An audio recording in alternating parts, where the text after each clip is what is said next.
ఇంతకుముందు సర్పంచ్ సగానికి పైగా రేషన్ ఇచ్చేవాడు కాదు. మరుసటి రోజు ప్రజలంతా ఆశ్చర్యపోయారు. ఎందుకంటే వాళ్ళ కొత్త సర్పంచ్ చంద్రయ్య మట్టి ఉన్న రేషన్ ఇచ్చినందుకు. ప్రజలంతా ఒక దగ్గర చేరి చంద్రయ్యను తిట్టసాగారు. మేము నీ మీద ఎంతో విశ్వాసం ఉంచి నిన్ను ఊరికి సర్పంచ్ని చేశాము. కానీ నువ్వు మా విశ్వాసాన్ని పోగొట్టుకున్నావు అన్నాడు వెంకటప్ప.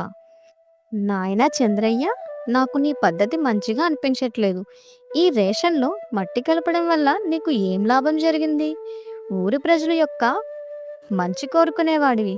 అలాంటిది తినే బియ్యంలో మట్టి ఎందుకు కలిపావు? నీలాంటి వాడిని సర్పంచ్‌గా ఎంచుకొని తప్పుడు నిర్ణయం తీసుకున్నాము. బామ్మ చెప్పింది సరైనదే. ఇప్పటికిప్పుడు ఈ ఊరు నుండి వెళ్ళిపో. నీకు ఊరిలో ఉండే అర్హత కూడా లేదు అన్నది ఒక ఆమె. ఊరి ప్రజలంతా అలా అంటూ ఉండగా అక్కడికి సర్పంచ్ వచ్చాడు. ఇతన్ని ఇప్పటికిప్పుడు ఊరు నుంచి తరిమేయాలి. ఇతని మీద విశ్వాసం ఉంచి మనం చాలా పెద్ద తప్పు చేశాము అన్నాడు సర్పంచ్. ఊర్లో వాళ్ళంతా చంద్రయ్యని ఊరు నుండి వెళ్ళగొట్టారు. సర్పంచ్, అతని పాలేరు ఇద్దరు చాలా ఆనందపడ్డారు. ఎందుకంటే ఇదంతా వాళ్ళ కుట్ర కాబట్టి. ఊరు నుండి చంద్రయ్య చాలా దూరం వచ్చేశాడు. కొంతసేపటి తర్వాత ఒక చెట్టు కింద కూర్చొని ఊరి ప్రజల మాటల గురించి చంద్రయ్య ఆలోచించసాగాడు. ఊరి ప్రజల కోసం నేను చాలా కష్టపడ్డాను. ఎప్పుడూ వాళ్ళ గురించే ఆలోచించాను. ఈరోజు అదే ప్రజలు నన్ను వెళ్ళగొట్టారు.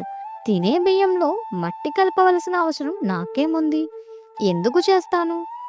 కానీ రేషన్ బియ్యంలో నేను మట్టి కలపకపోతే ఇంకెవరు కలిపి ఉంటారు?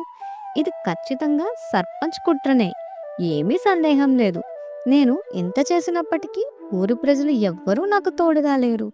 నేను దీన్ని ఎప్పటికీ మర్చిపోలేను. ఇది ఇలా ఉండగా సర్పంచ్ అక్కడ తన పనిని తాను ఎప్పటిలాగే చేసుకుపోతున్నాడు. ఊరి ప్రజలు మరొకసారి సర్పంచ్ని తన పదవి నుండి తొలగిపోమని చెప్దామనుకున్నా వాళ్ళు ఎంచుకున్న చంద్రయ్య